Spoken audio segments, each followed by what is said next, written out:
好，第二條啦，佢就話而家個緩跑徑就向住25度角啦，係咪？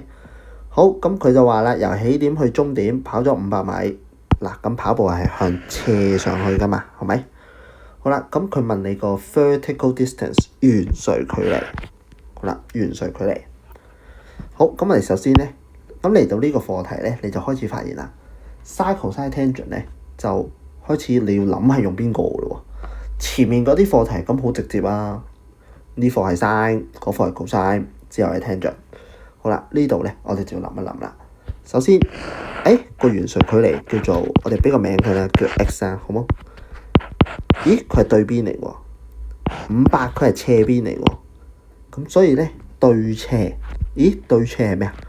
對斜係 sin 喎，所以咧 sin 25度就等於 x 除以500啦。好，咁然後你將個500乘過去，咁就係你嘅答案啦。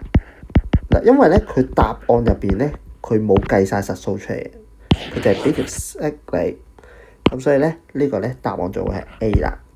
嗱，由呢度開始咧，你就要開始分 sin cosine tangent 㗎啦，即係唔會再話俾你聽㗎，你要識得揀正確嘅去做。